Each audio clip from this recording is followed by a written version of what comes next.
WWE has been in the news, and I think there's some intrigue here. Just today, it was dropped that Vince McMahon is accused of sex trafficking. My God, with that mustache. I know. He's like, I'm going to get to my final form. Straight up Vincent Price villain. Vincent McMahon. Women.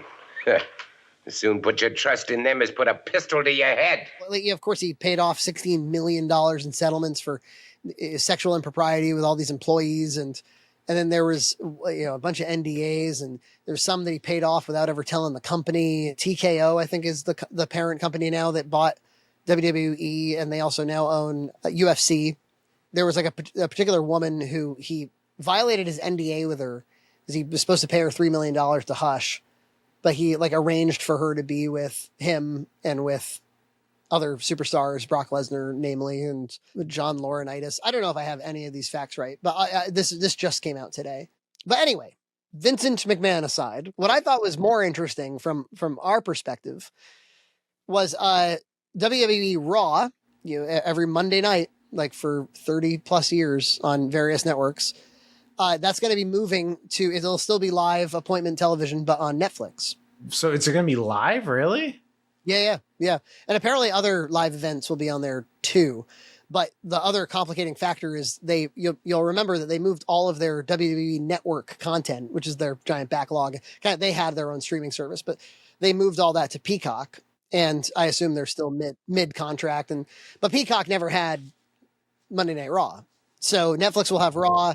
It'll probably have other stuff that's not under the Peacock contract. They must have paid a lot for that. Yeah, I heard it was $50 million or something, or maybe more. I get the impression that the goal is to move all of it over to Netflix eventually. Well, I mean, Netflix has been making all of the best moves. It's like the only thing that's holding anything resembling the industry together is Netflix. I still don't know what their bottom line is. I still don't know, are they in debt or, I know they're successful, but they spend. Yeah, because remember they recently just shared a spreadsheet of the views of all of their shows, which is such a baller move. Yeah. just dropping your nuts on the table. You're going to love my nuts. Have you ever just noticed how much they put out? We all know that the streaming model is you've got to release stuff at a fast clip to keep people coming back, watching something new. And you can't just have big releases that are once a week or once a month or something because that's not enough to keep somebody coming back over and over again, for their evening entertainment. That is what Disney tried to do with all these duds of shows. They were like, I don't know, just put a ton of it in production until we have lots and lots. But when the quality drops that low, all you do is hurt your entire company. Slime! What? It's a river of slime! Well, the problem with Disney Plus is that their budgets were all astronomical too. So you can't just make a bunch of expensive shows. Yeah. Netflix at least diversifies. They have some trash that costs nothing to make, but then they also mix in expensive shows. And WWE obviously, they'll pay a lot for the rights, but there's not much overhead with that. Netflix is just smart about hey, anybody who doesn't already have a parent company that owns all the rights, snatch them up. Nickelodeon, Paramount owns Nickelodeon, but they were able to get the older Nicktoons. They kind of made their own Food Network. They were we're not going to ever have the Food Network, so we'll just make our own food content. Tons of movies, romantic comedies. Anime. I've been watching, because they have the rights to One Piece, so they have the One Piece anime on there. And since I like the live action so much, I've been going back and watching the anime One Piece, even though it's I don't think it's as good as the live action, but I just put it on while I'm rowing on my rowing machine or whatever. Netflix, they've made themselves indispensable.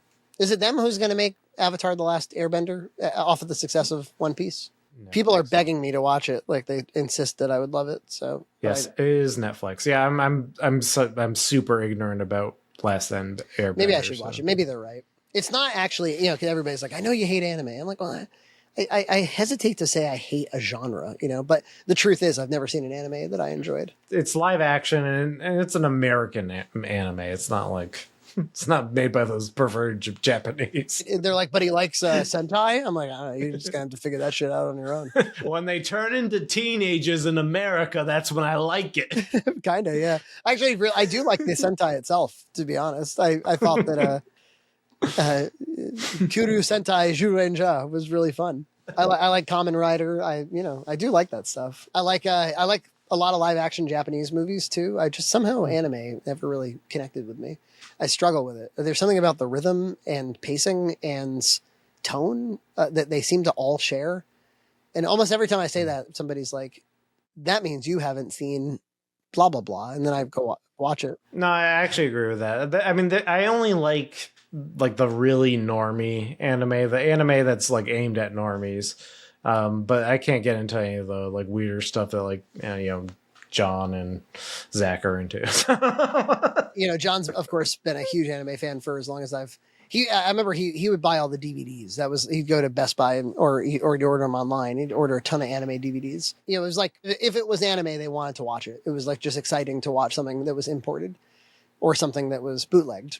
And then they, of course, got involved. For those who don't know, John ran a group called Databeo. They were a fan subgroup in the early 2000s. They were like the biggest fan subgroup for a while.